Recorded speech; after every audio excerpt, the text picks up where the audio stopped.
Bonsoir à tous, nous sommes ravis de vous retrouver sur RTI 1 pour l'actualité. Je vous donne tout de suite les titres de ce 20h. Dominique Ouattara reçoit une distinction pour ses actions humanitaires. Le forum Action des femmes leaders lui a remis ce jeudi le trophée de première dame d'exception, grâce notamment à ses actions en faveur de l'accès à l'éducation des enfants et l'autonomisation des femmes. La rencontre d'Abidjan sur les villes durables s'est ouverte ce matin. Il s'agit pour les 300 participants issus des pays d'Afrique francophone et de la France d'échanger et de partager des solutions pour rendre nos villes durables avec la planification et l'aménagement et aussi le financement des infrastructures. Dans le dossier politique de ce 20h, on s'intéresse au retour des Ivoiriens exilés suite à la crise post-électorale. De 300 000, on dénombre à ce jour environ 22 000 Ivoiriens encore dans des pays d'accueil. Un taux de retour qui atteint aujourd'hui les 90% avec des personnalités politiques rentrées d'exil. Et puis, prévention contre le coronavirus, l'Arabie Saoudite a suspendu l'entrée des pèlerins sur son territoire.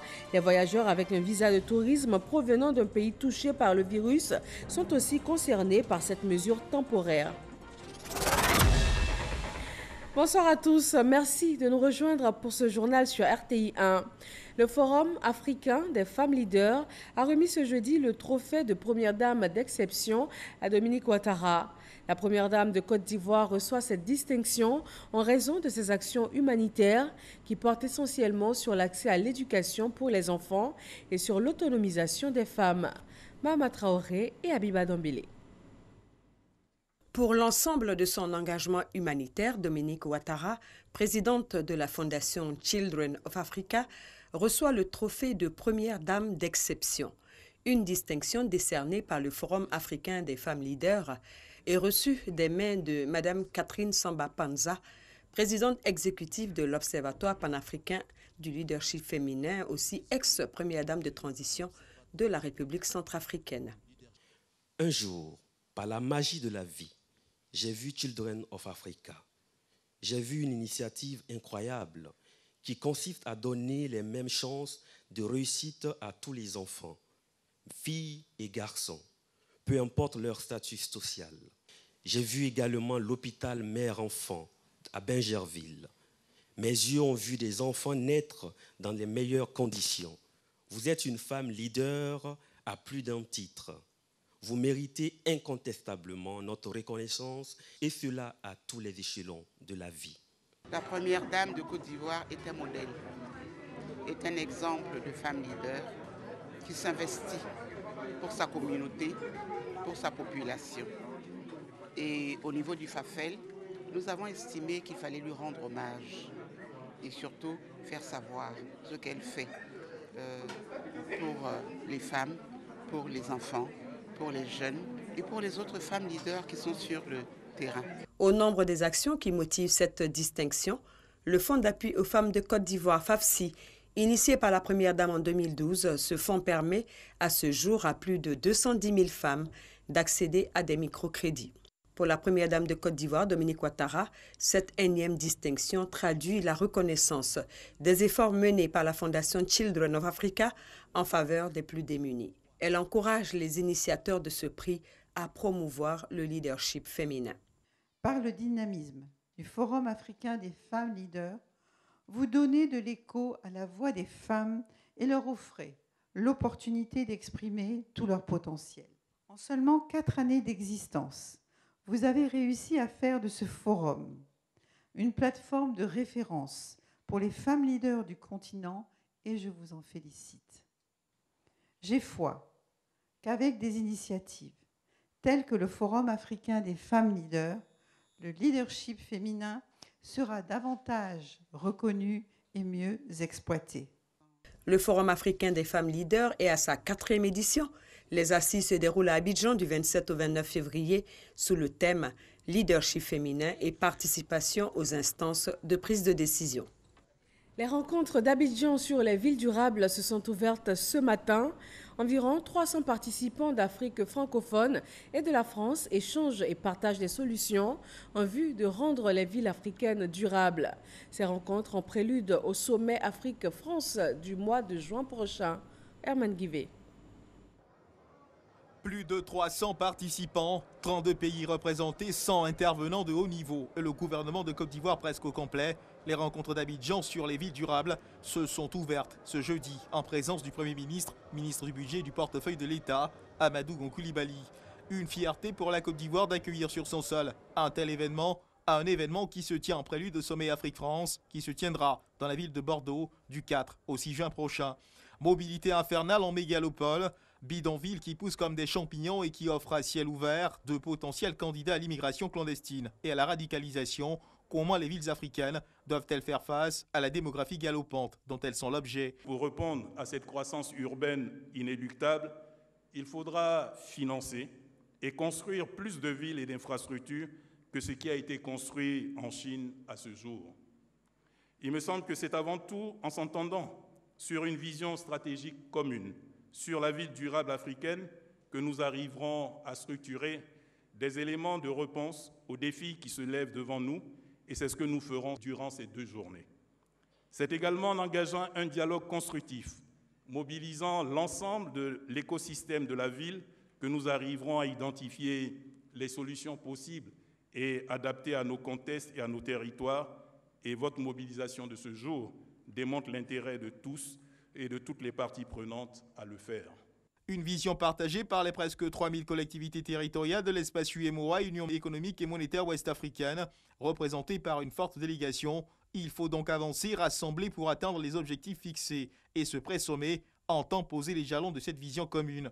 Une vision commune qui sera elle-même consignée dans une déclaration dite déclaration d'Abidjan, dont les prescriptions seront au cœur du sommet Afrique-France. La déclaration d'Abidjan, à mes yeux, cette déclaration elle doit nous permettre d'amener toutes nos énergies vers un sommet Afrique-France qui doit être un sommet concrétisant des partenariats et des succès futurs. Le président Emmanuel Macron a tenu à ce que 1000 entrepreneurs soient invités. Ces entrepreneurs, ils doivent être le cœur de l'innovation, les PME et les entreprises de taille intermédiaire. Ne les oublions pas, constituons ces partenariats qui sont, à mes yeux, essentiels.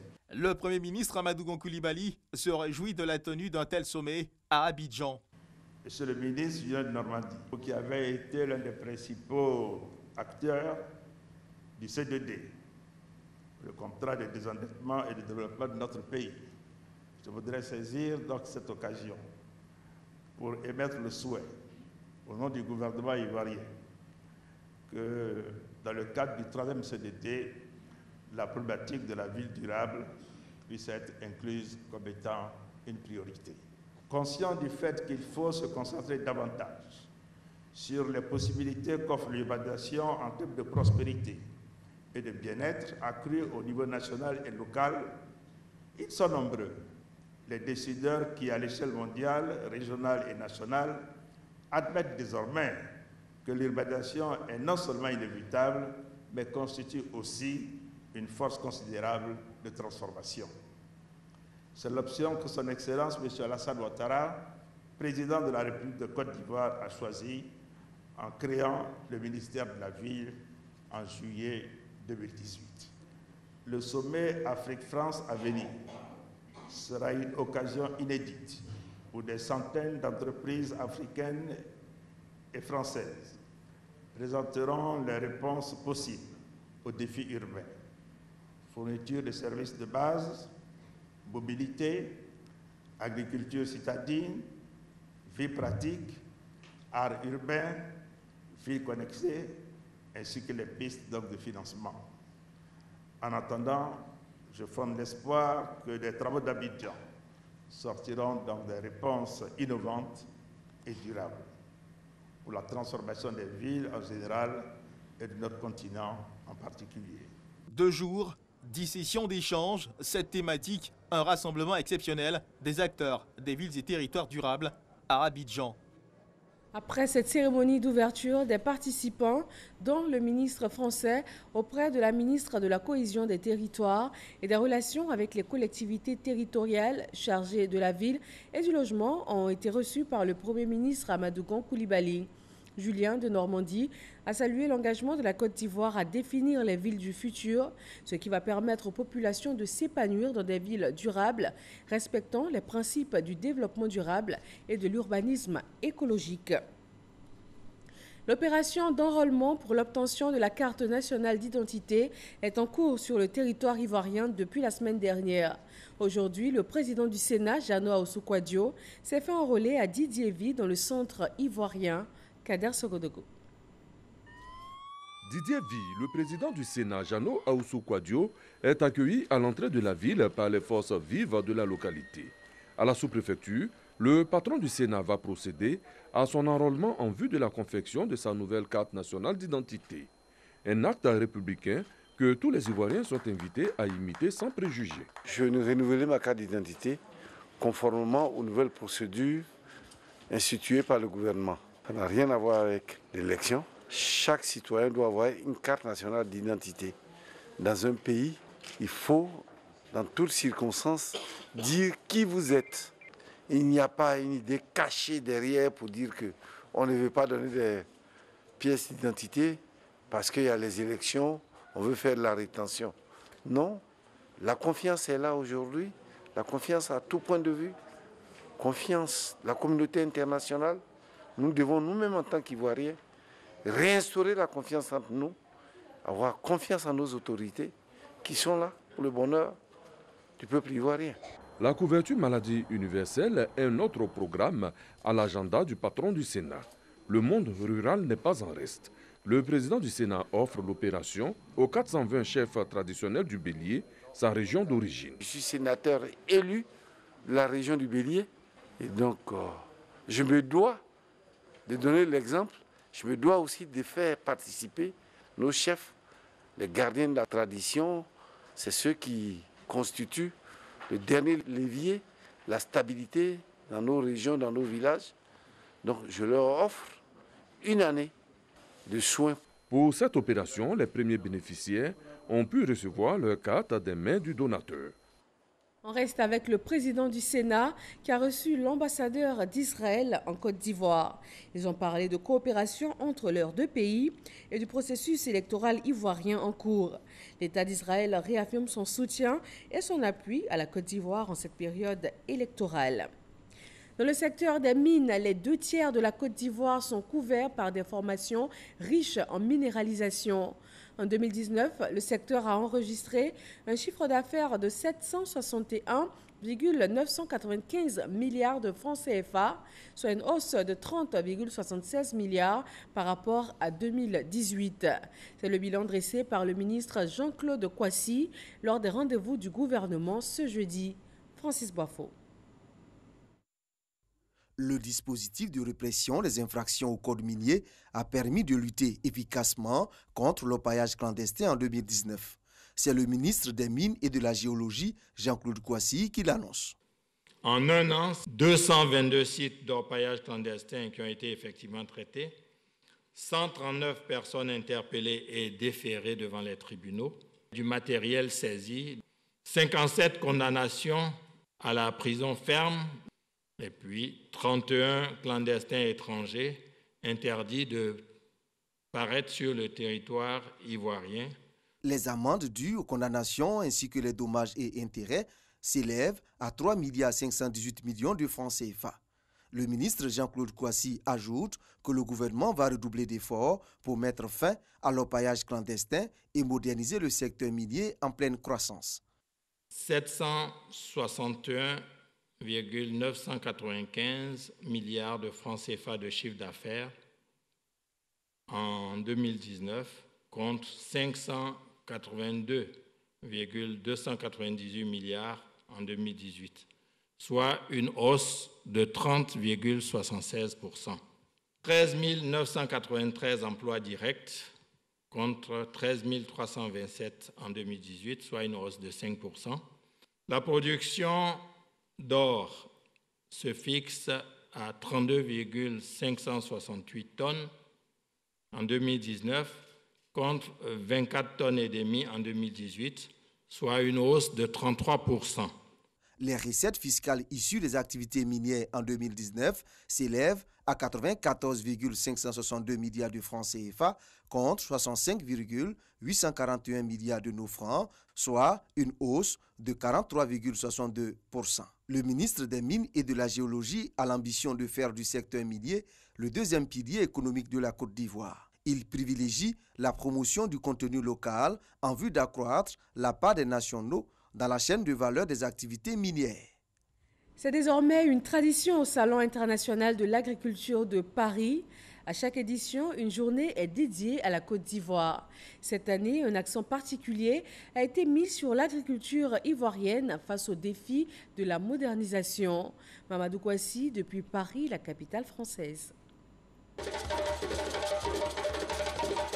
Ambiance à l'ivoirienne au Salon international de l'agriculture de Paris. Nous sommes à la journée dédiée à la Côte d'Ivoire.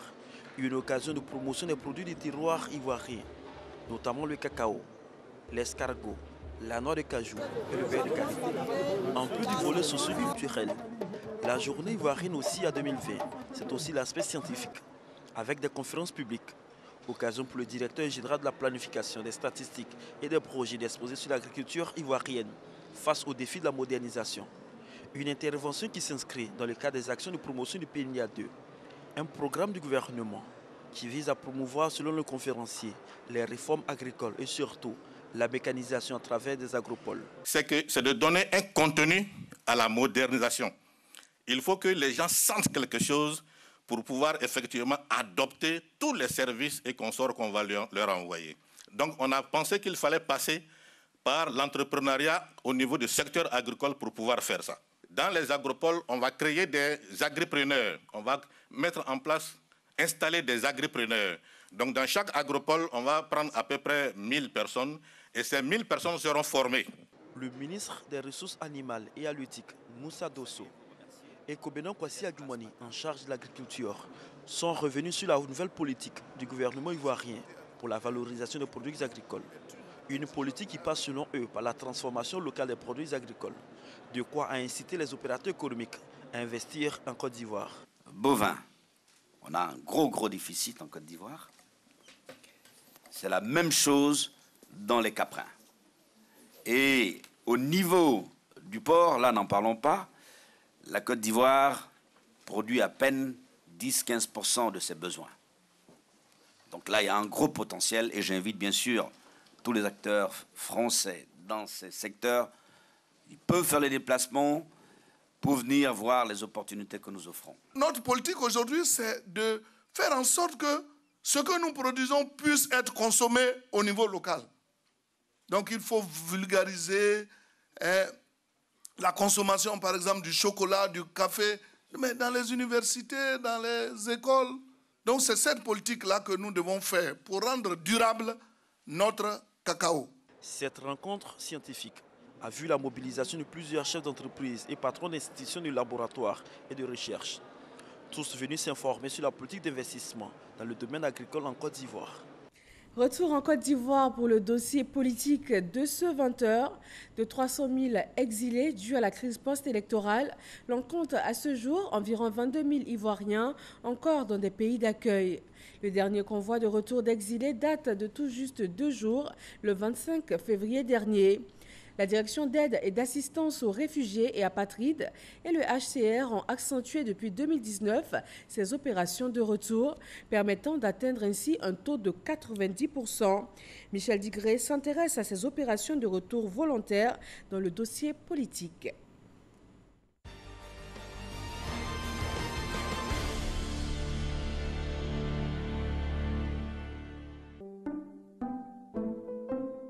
« 29 janvier 2019, retour d'exil de 70 personnalités politiques proches de l'ex-président Laurent Gbagbo. Nous sommes heureux qu'il soit de retour parce que c'est le couronnement des efforts que nous avons fournis depuis 2011. Le 26 septembre 2019, 187 Ivoiriens exilés au Ghana sont de retour sur leur terre natale, parmi eux des cadres de l'opposition.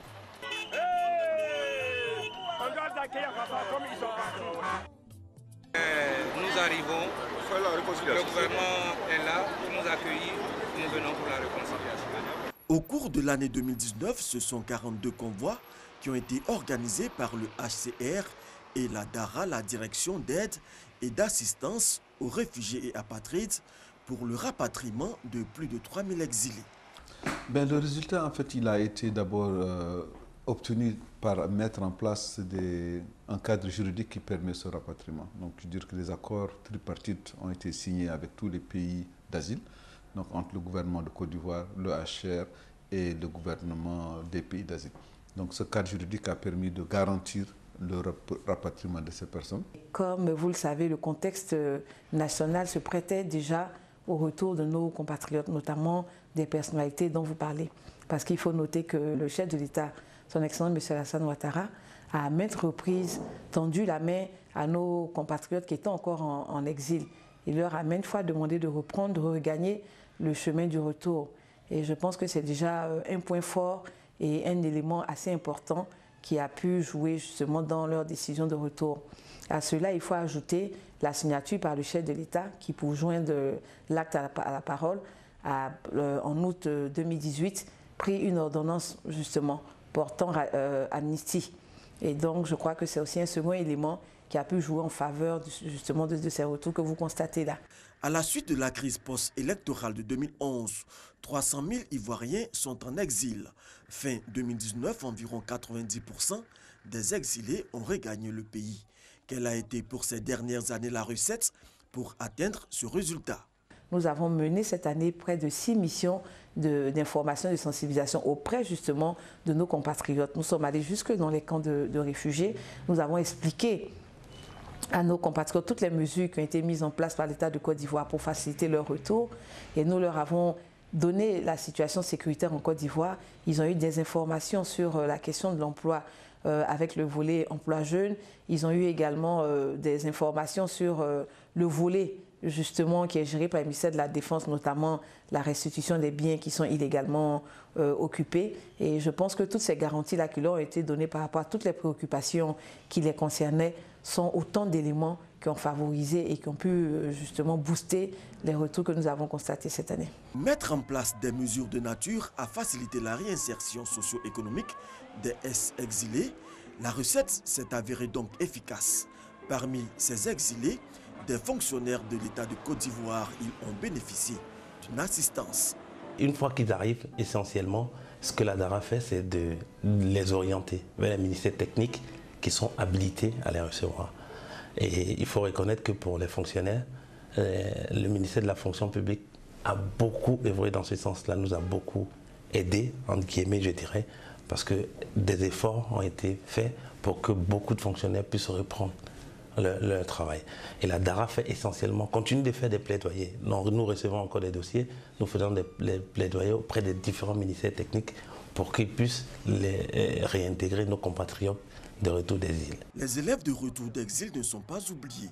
En 2019, 51 écoliers ont été réinsérés dans le système éducatif ivoirien. Comme c'est des populations vulnérables et que les parents n'ont pas de moyens, nous les appuyons au niveau scolaire.